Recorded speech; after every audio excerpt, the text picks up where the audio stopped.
All right, hello everyone. Welcome back to Concordia University's Force Space. More importantly, welcome back to In.Site2 and Sustainability across disciplines, an ongoing collaboration between Faculty of Fine Arts, Faculty of Arts and Science.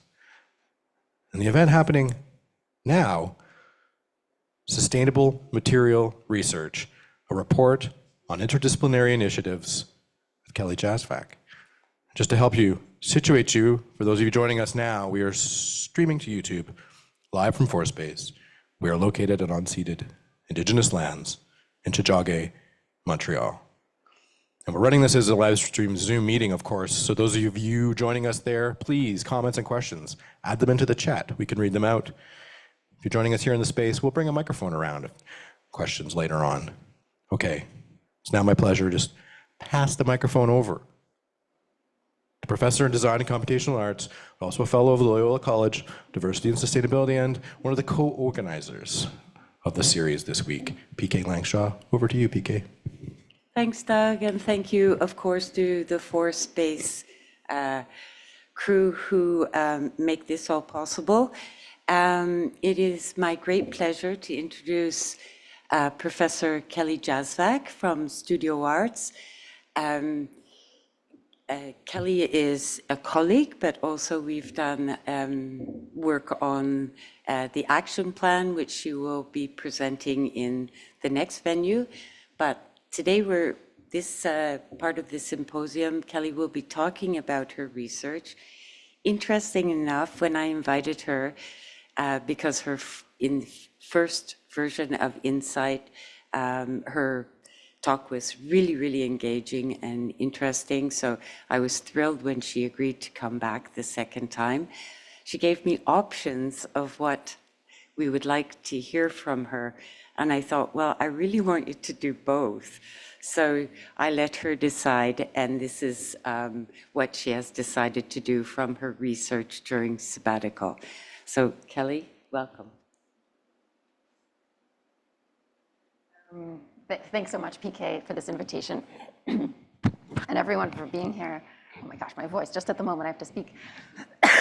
Excuse me. I'm not sick, I promise. The In.Site Symposium is so stunning. It's amazing that it's recorded online too. I've gone back to previous versions, and I really look forward to catching everything this time around. Thank you for being here, everyone, as well. And I will share my screen.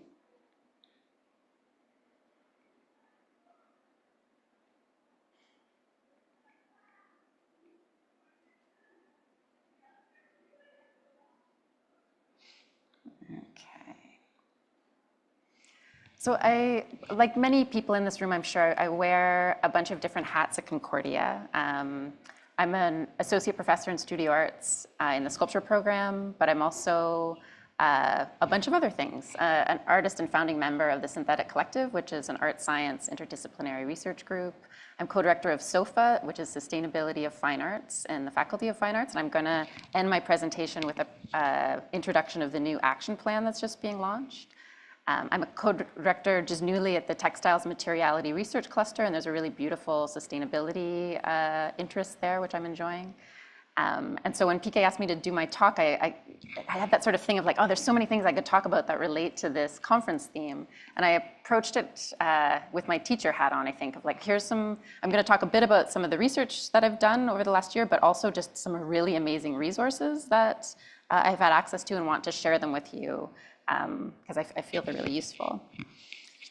So first, I'll give a brief intro of the Synthetic Collective. We are a group that's been working together for 12 years now, I'm proud to say. And that includes earth scientists, chemists, geneticists, artists, art historians, philosophers, and humanists in this group. And we came together because we share an interest in plastic pollution. And we see this really as an interdisciplinary problem and therefore should be approached as an interdisciplinary problem. And one of the key premises to our working method is that whichever project we work on or research we approach, we do it in conversation from the get-go of the research with artists and scientists in the room. So it's never artists coming later to illustrate the science or vice versa. There's always a a conversation across our disciplines, looking at where the knowledge gaps are in our respective fields, and what culture shifts also belong to these challenges. We focus around the Great Lakes region, and I love this this graphic by Noah, where we're used to looking at the picture of the Great Lakes from above, but here they are in profiles to really get a sense of depth and also interrelationships between the Great Lakes, how they flow into each other, and then down into the St. Lawrence, where you can see, see us over here, fed by this massive supply of fresh water. The Great Lakes makes up approximately 21% of the world's fresh water, so it's a really serious resource, and one, oops, I don't know what that signed out thing is, and one also threatened by the impacts of plastic pollution. As a group, we've co-authored a number of different scientific papers, and all of these papers include artists and scientists as the co-authors, and that's something I'm really proud about, and I think it's also something that makes for a slightly unusual paper in some cases. And we've been told that often by reporters, other scientists, other artists, that there's kind of a different flavor to the papers, especially the consequence that is plastic agglomerate in the top corner. And just because today, or the symposium is so about interdisciplinarity, I'll call your attention to this one too, which I think has some really key working principles for our group, having worked successfully for such a long time. And the Coles notes of this paper really is centered on humility and ego checking. Like, there's something really wonderful about talking to a researcher in another field of which you know very, very little about, and to approach each other not in a judgmental way, but in a really open-minded way of like, that's interesting that you haven't had exposure to this, and I vice versa. Like, where do we find the common ground, and how do I communicate with you and you with I in a way that we can move forward effectively? Likewise, we have often taken that scientific work and curated, organized exhibitions from it. So this exhibition called Plastic Heart, Surface All the Way Through, toured at the museum at the University of Toronto, the Art Museum, and Le Centre Culturel Canadien in Paris. And the starting point for this entire exhibition was the publication of a scientific paper, and wanting to look at the outcomes of that paper, excuse me, the data we produced, and thinking about ways to think about that culturally and also translate that to larger audiences in more accessible ways and more engaged ways.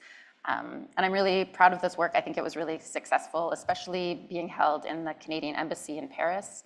A lot of politicians came through. Myself and a collaborator gave a tour to Stéphane Dion about the work. Like, it really felt like there was eyes on this work that stemmed out of a scientific paper. Take a this water.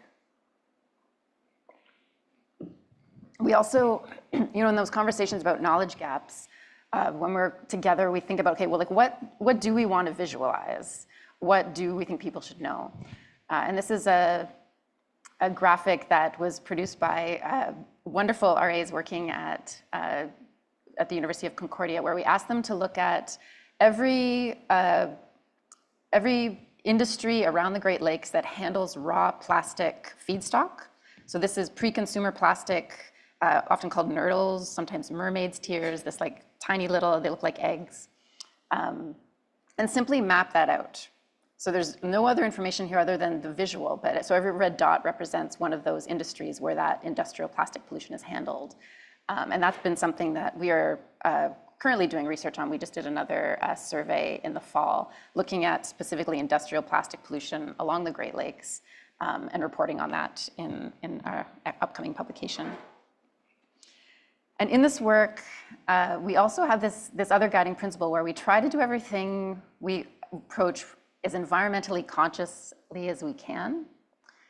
And so part of that is we've ended up making these guides, a series of guides. So one is called a DIY exhibition guide for reducing the environmental impact of art exhibitions and art making. And within that, we have a manifesto. So just ways that we're going about making our work, that we're trying to do less environmental harm in that process. We've also been invited to develop other tools. So this was originally commissioned by the Bentway in Toronto and Evergreen Brickworks, which are two very public-facing cultural organizations that do a lot of public artworks. And we were commissioned to make a poster about best practices for making public artworks, and I've put them in the passing around back there, and feel free to take one if you'd like. Thank you. They're printed in a risograph printing method, which is one of the most environmentally conscious ways of printing. And they have a very succinct list of best practices on the back after research residency. And then the Gallery Climate Coalition, which is one of my tools to highlight for everybody if you don't know them. They have incredible toolkits for artists, for institutions, both for analyzing the work that you're doing, but also planning future work and making things.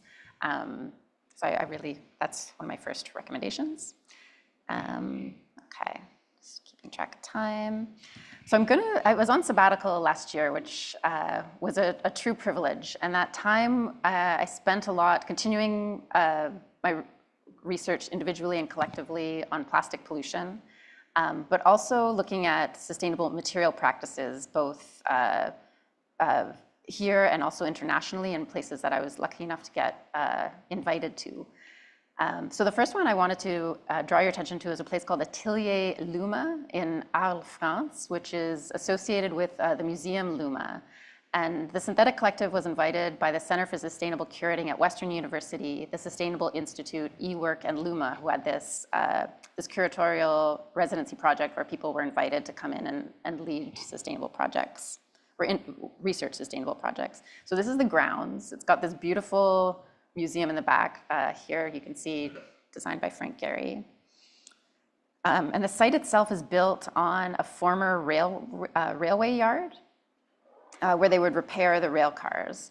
And I don't think I've ever been in a more incredible building in my entire life. And I want to share that and also share some of what the ideas that they're exporting, which are these ideas of bioregionalism. So this is the building itself, and this kind of catchy Guardian article made of salt, sunflowers, and recycled urine, which is accurate. Those materials are in there. There's a view of the inside. It's also made by rammed earth walls from construction debris. And I've got a close-up here. So you can see here the layering of the rammed earth. So as things were being dismantled, they were looking at that material waste that was accumulating there and then coming up with ways of how they could develop it into the architecture for the new thing that they were growing. And if anybody wants the specs on that, how strong is it, how long does it last, I have all that, but I thought that might get a little technical, but I'm happy to send it later. Incredible recycling of materials. So this pattern in the terrazzo floor is the former clay tiles that they took down from the yard that worked into this pattern.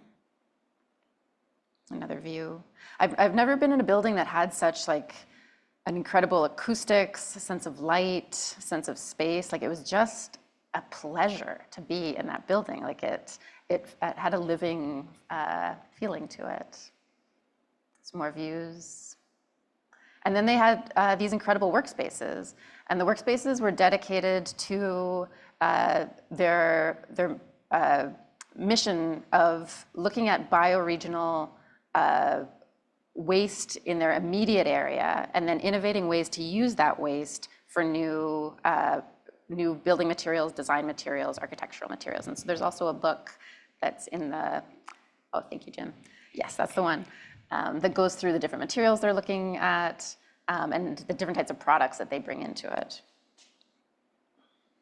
And just some other views. It was a place of wonderful drawers. I think I spent my sabbatical going through other people's drawers, but there's a sample of the different types of bioplastics they're working with on the left, algae 3D printing filament for bioplastics here, and then other types of bioplastics with different types of filler.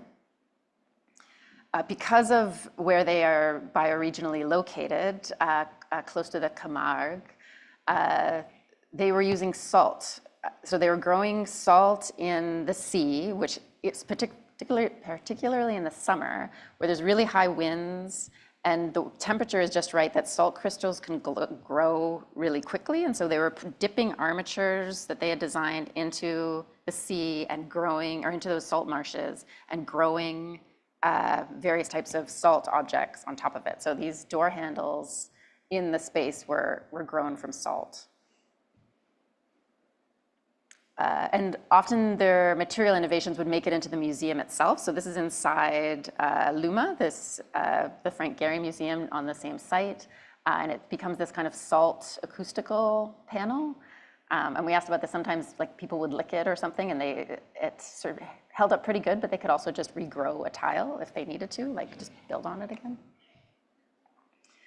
And so here is the Synthetic Collective with Kim Krazon, so doing the work that we were invited to do there. And I'll just go over that really quickly. But Kim is a plastics conservator, and she's based in Berlin and knows more about the future life of plastics than anyone I've ever met. It was really quite incredible to spend that time with her.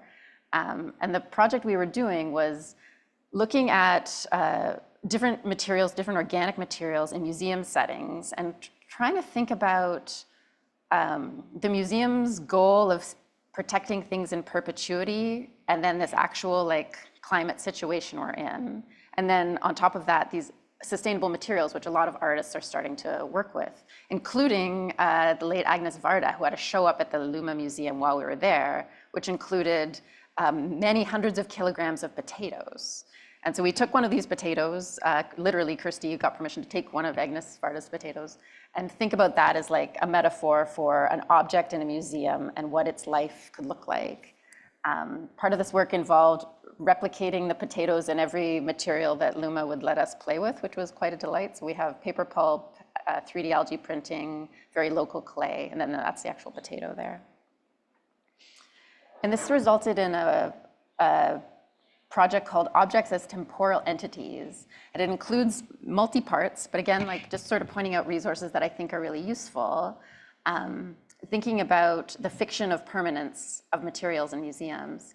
And Kirsty was the lead on this one, developing acquisition riders for artists and museums when an object that has the potential to decay or change in a museum, to have a conversation prior to that about, okay, what is going to go into this into the preservation of this? Are we going to use a whole bunch more polymers to protect this potato, or are we going to let it degrade and replace it, or are we just going to let it, like, how are we going about this? And it really became quite a legal question. So like lawyers were consulted, but I think some really useful tools came out of it, and including a solar-powered website from research assistant and PhD student Image Clendening that acts as an archive of all the work we did, and it's entirely solar-powered and really low data, so it's very easily accessible. It loads really quick. So again, keeping sustainability in mind as we go. Another resource I came across that year that I just want to shout from the rooftops about is the Healthy Materials Library and the Healthy Materials Lab at the New School Parsons. And I had the very privileged experience of being an invited artist and researcher there to do work. And I also want to do a shout out for their online courses, which are asynchronous, pretty affordable, like in the $300 range, but so informative if you're interested in the toxicity of materials. And I will say that it really tackles the idea of non-toxic materials from a social justice lens. It's not like it doesn't come across as like a privileged thing that if you have the money you can buy the nicer thing. In fact, how to make this more accessible so that less people, less ecosystems are being poisoned along the full way of production, consumption, use, degradation of these materials. And so architects, artists, designers in the room, if you're thinking of using material, you can go to this website and they have their healthier building suggestions. So whether it's flooring, composite wood products. I'm a composite wood user as a sculpture professor, so that one was exciting to me. You click on those links and then they bring you right into the detail of their recommended products. And you can get really granular with it. So one I've used before is Pure Bond Classic Core plywood, because it doesn't have added formaldehyde in it, which is a big toxicity component of most plywoods. And well, this is an image, so I can't click on it. But if you click on that, then it completely expands, and you get the material safe to daddy sheets. These amazing Declare sheets, which are the International Living Future Institution's voluntary product information declaration, because perhaps you all know this, but it's still a shock for me every time I say this. Industry is not obligated to fully disclose what's fully in their products. So that, that's a problem. So the Healthy Materials Lab is trying to encourage that kind of disclosure as a part of also gaining publicity for those products. And again, more beautifully organized drawers with incredible non-toxic materials inside.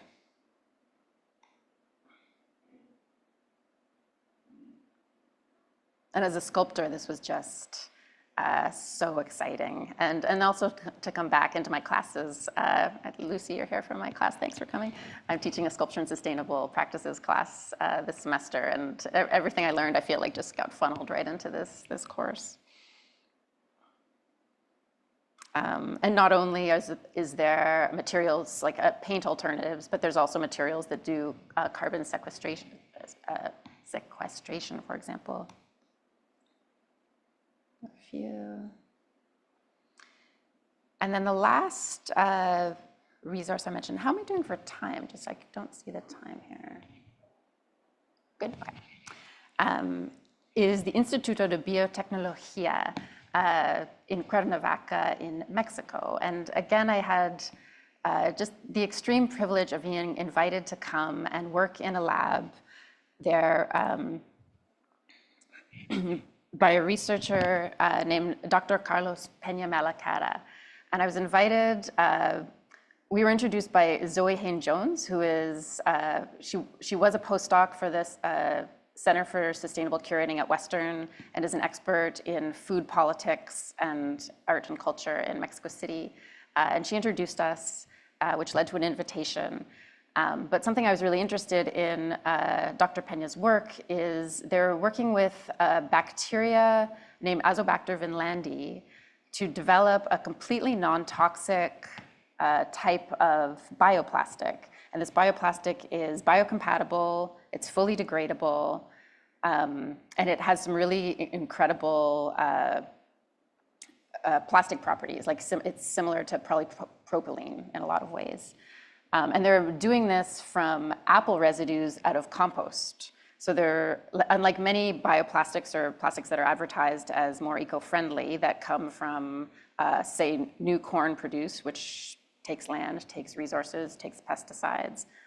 This is being fueled by apple residue from compost.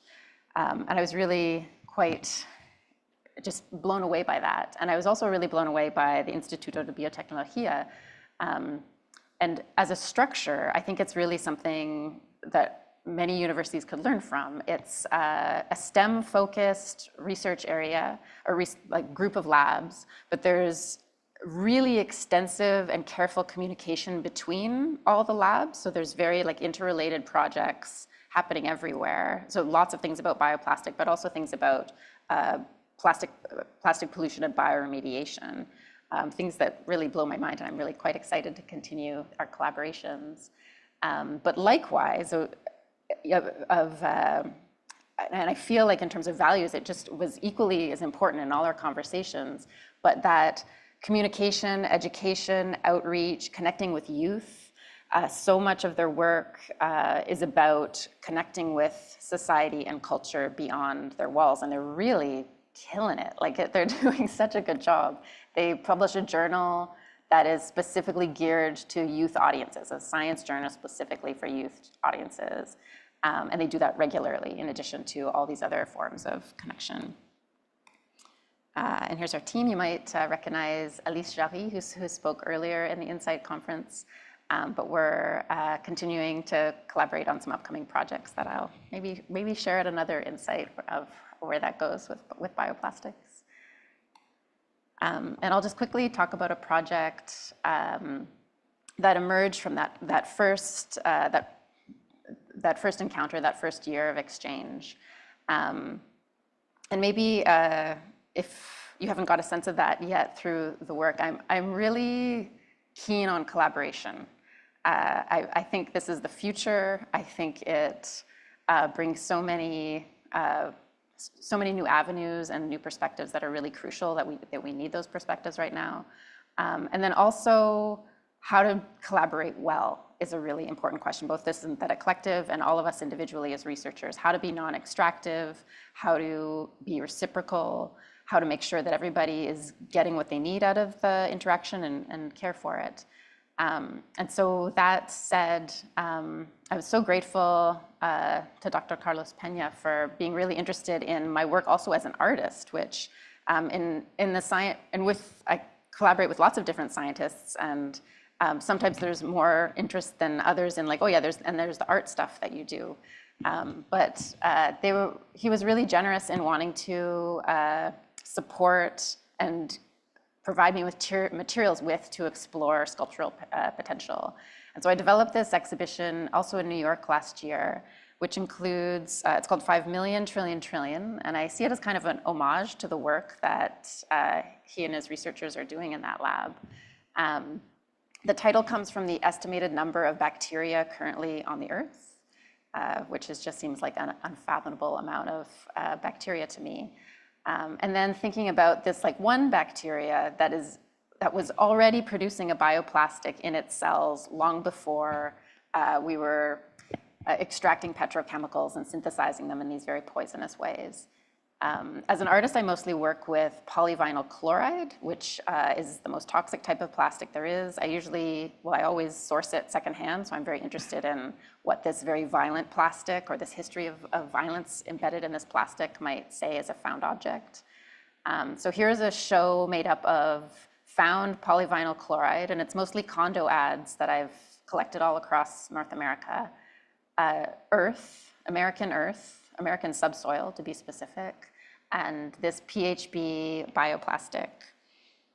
So here's a view of the plinth that supports these sculptures. And I like to think, and it's indeed very plausible, that the very bacteria that can grow this PHB polyhydroxyl butyrate plastic was in the gallery itself, in that earth. What details? And so on the top part, that's more of like a golden ochre creamy color. That's the PHB plastic. That's the fully biodegradable, biocompatible, more environmentally friendly plastic. And on the bottom is the vinyl and so that was the billboards for condo ads, where I was trying to chase the form and shape of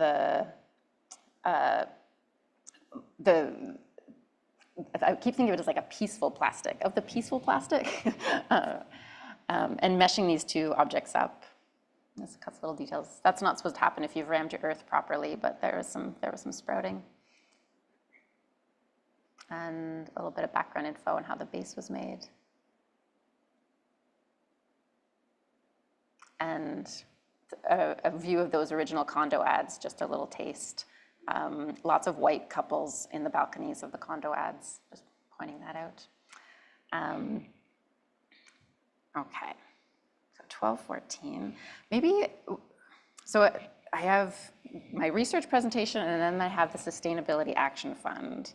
And then we're supposed to do Q&A. Is it better if we just do the Q&A at the end of everything? Does that make more sense? Yeah, thumbs up from the tech crew. Okay, much easier for them.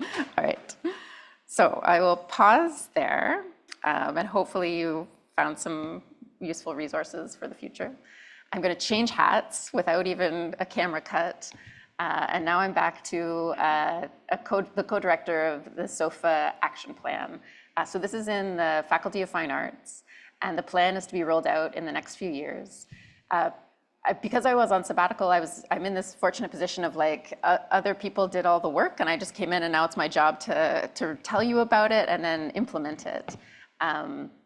But a big thank you to Alice Jarry, who was the chair and big visioner of this action plan, and an enormous thank you to Christine White, who is the key RA and lead RA and is currently our RA, and I miss her because she is on strike. So just an expression of solidarity to Christine White and the knowledge she has.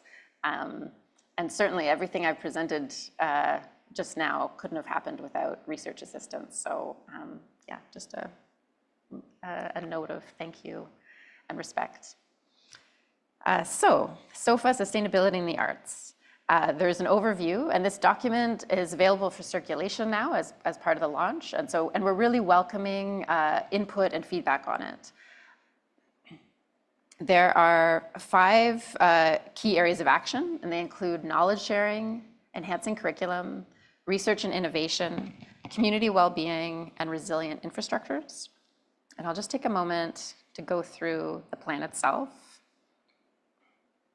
And something that Dean Annie Gérin has told me a couple of times, and I really appreciate, is that this action plan is not intended to make more work for anybody at Concordia, but rather to better support what we're doing. And there are so many incredible initiatives happening at Concordia, which I felt I had a good handle on, but since stepping into this role in January, that's expanded even more. I'm hoping that in this role, I can do what I love doing, which is facilitating collaboration, bringing people together, supporting, nurturing work that's happening, but also connecting people that have similar interests and values. I'll just go through it quickly. First initiative under the Orientation 1, Knowledge Sharing and Building Communities, is to create a specific sustainability section on the FOFA website. Yearly review and planning process with a specific focus on sustainability.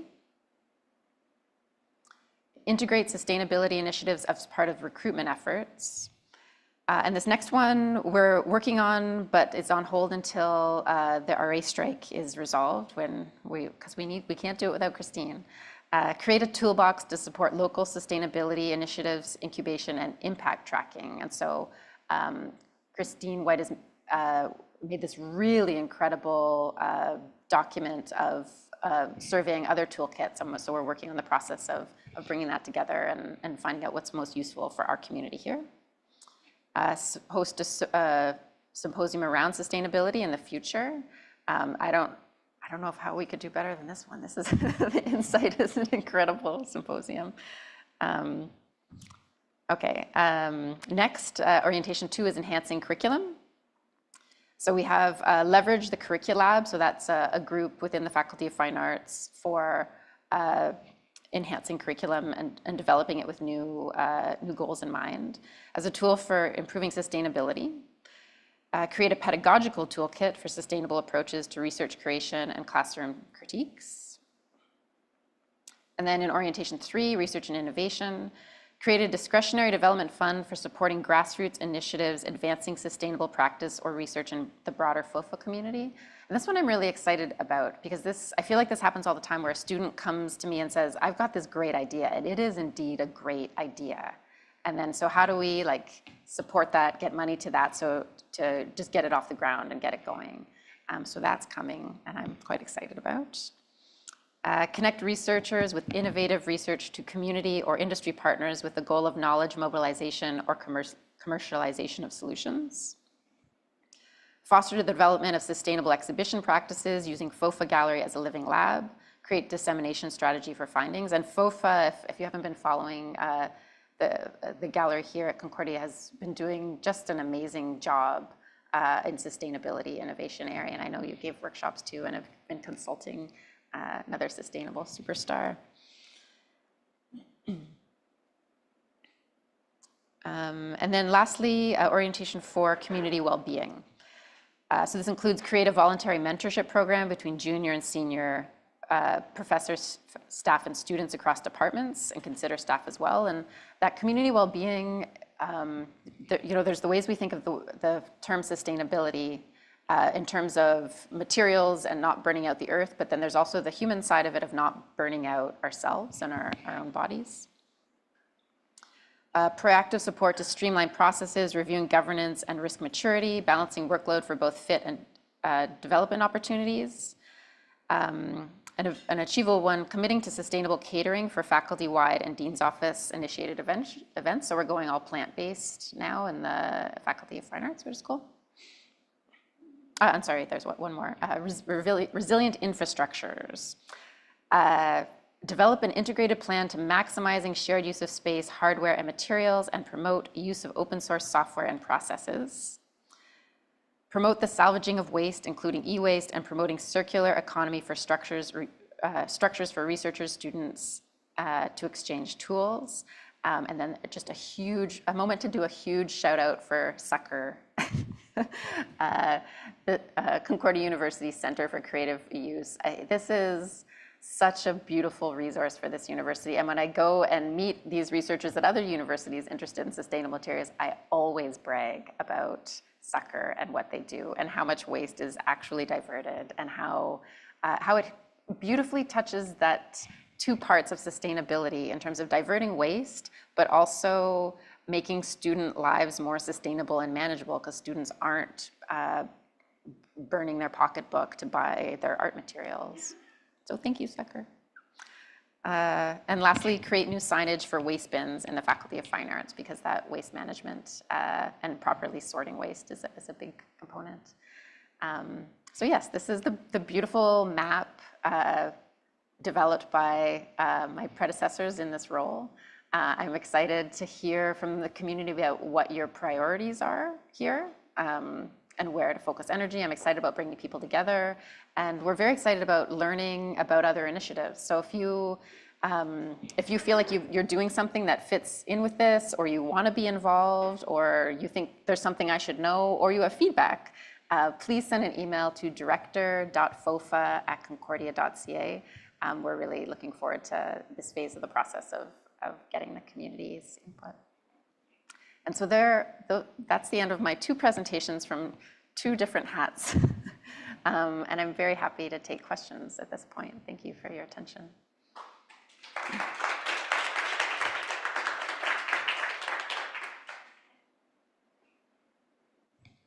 For those of you here in the space, if you'd like to raise a hand, we'll get a microphone to you. Anyone online, feel free to type your question into the chat and we'll be sure to read it out loud. So, do we have any questions in the space? One right up front, I see.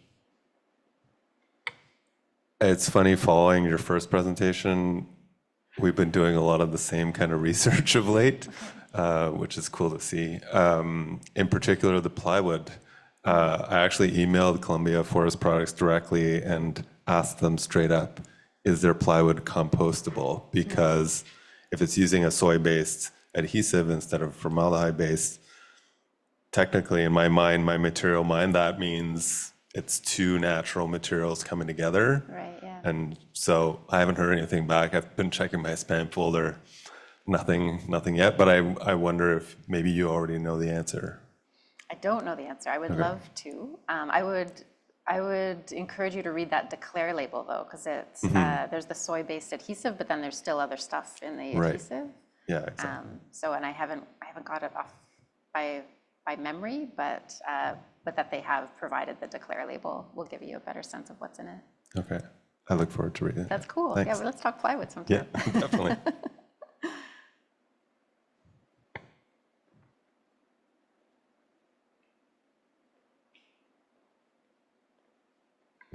Do we have any other questions in the space?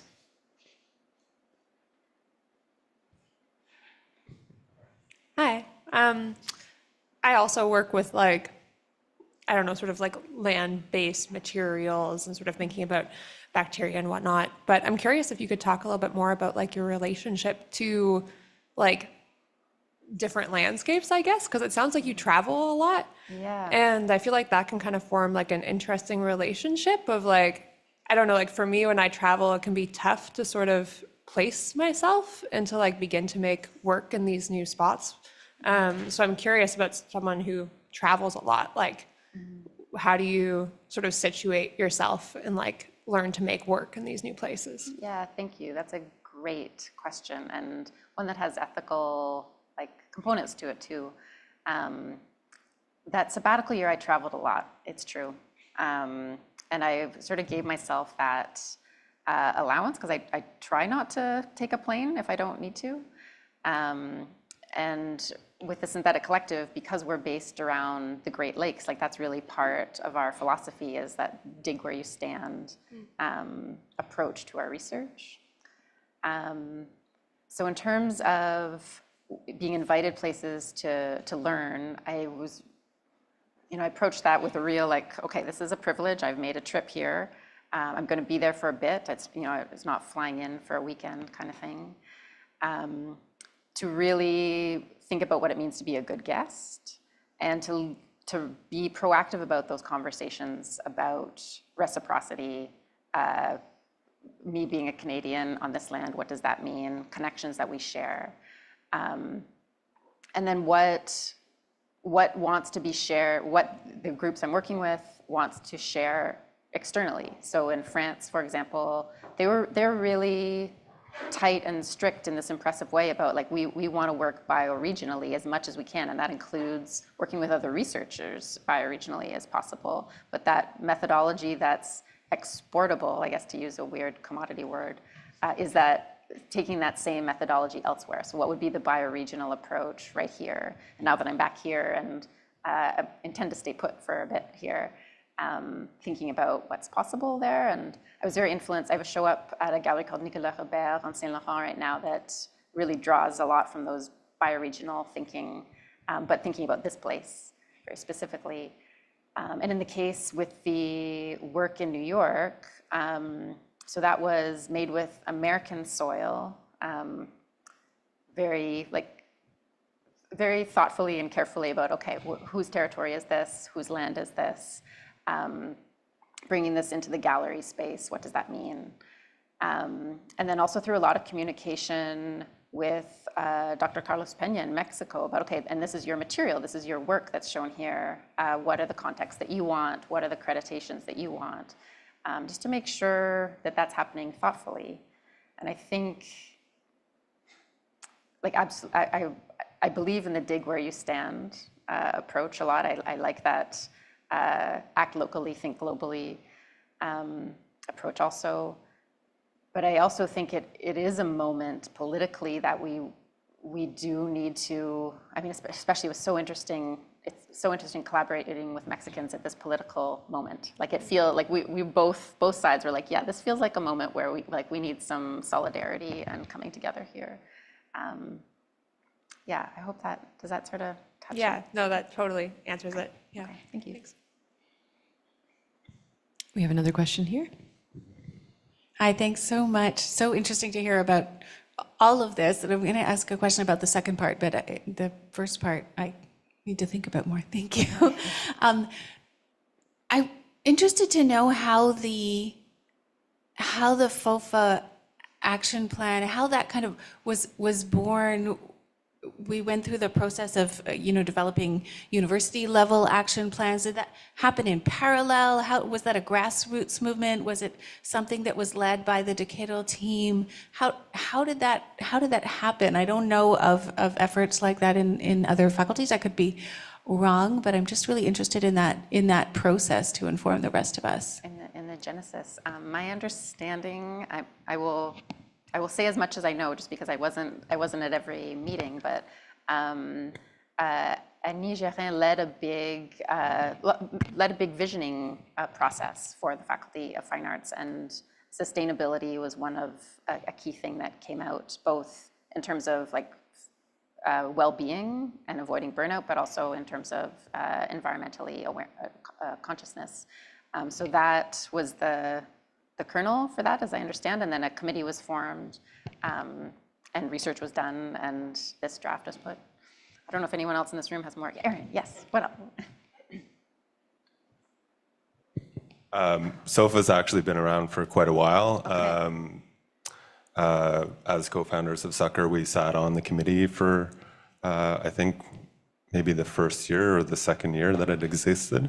And so the seed, the kernel was maybe a little smaller at that time, but it paved the way. I think PK was on there as well at that time. and some students. The important thing from the beginning was that everybody, or every type of actor within fine arts was involved in that committee, whether it be students, staff, faculty, administrators, so that everybody was bringing sort of their perspective from where they were coming from into that space. And it's so amazing to see where it's come. I mean, having been part of sustainability action plans for probably decades at this point, it all takes time, right? And to see it come to fruition is really encouraging, and I look forward to where it's going next.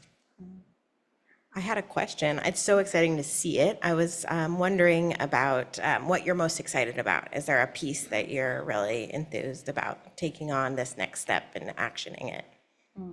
Yeah, I mean, the things that spoke to my interest was that the fostering of the grassroots initiatives.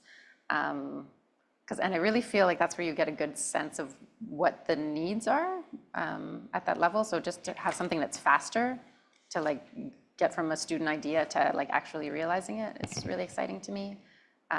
Certainly the role of advocating for groups and projects and initiatives that are working really well seems super important to me, and something that seems like time well spent on my part. Is like there's a lot that's like really special here already, and into budget uncertainties, it seems like that advocacy role will be more important. So that's another part that I'm excited about. Thanks. Thank you. Do we have any other questions in the audience?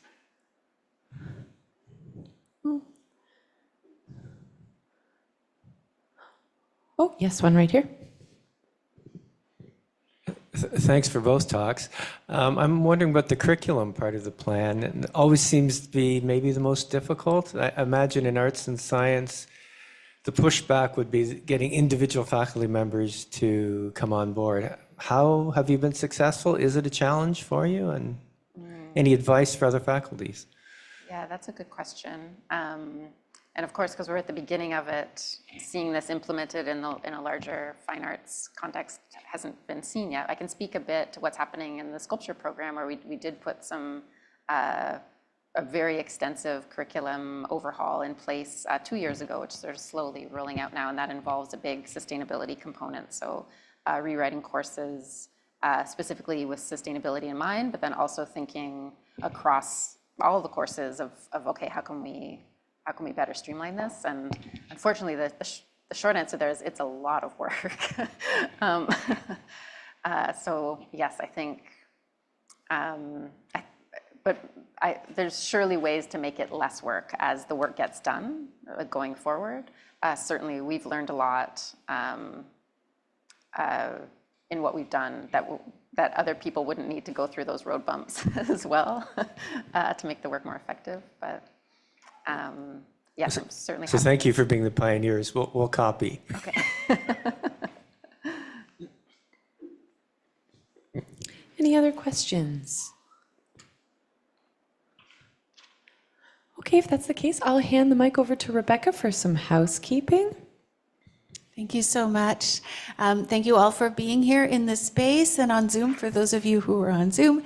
We're going to have an in-person event next. We have a little bit of time first, but then we'll have a Climate Emergency Committee-led collage event taking place here in the space. And then we'll be back later this afternoon, hybrid, both on Zoom and in person, to talk about walkability of the city with Florian Grande. And later today to talk about the role of documentary film and documentary filmmaking in sustainability. So I hope you'll come back today. This is our last day in the Force Space, so our last day hybrid. If you're online, we would love to see you in person. If you're here in person, we'd love to see you in person again. Tomorrow on the 12th floor of the Hall building, and then on Friday at Loyola. If you're here in the space today, please do check out the fantastic work done by our student artists and designers on the other side of the screen here. If you're not in the space yet and you have a chance to stop by, the exhibits will be on display for the rest of the day, so till 6 o'clock today. And you can also check out the recording of that was posted this morning or yesterday. Fourspace is amazing. It's available on the Fourspace YouTube channel, but also on the conference website. The recordings of all of the events that have been hybrid are up there from yesterday and Monday, and will be up there from today as well. So if you missed the student exhibits, you can check out yesterday. The end of the day yesterday, there was a recording of the students talking about their work. So I encourage you to check that out. I want to give a big shout out to PK Langshaw, my partner in crime here, who has really organized the In.Site part of this conference and really reached out to our fantastic experts like Kelly Jazvac and Alice Jari and MoBitix this morning with personal invitations to come and speak about the work that's going on in fine arts. It's been really, really useful for me personally to learn about all the initiatives that I didn't know about, and I'm sure to all of us. With that, I'd like you to encourage you to take a look and check out our sponsors. There are many, so I won't go through them right now because I need a list in front of me. There's so many. We have had a lot of support for this conference, which is a partnership this year between the ongoing In.Site conference, which is a biannual conference hosted by and organized by PK Langshaw for Fine Arts, and the Sustainability Cross-Discipline Series, which is something that the Loyola College for Diversity and Sustainability and the Loyola Sustainability Research Center put on every year at this time of year. So thank you all for coming. Thank you so much for this wonderful discussion, and we hope to see you back here very soon.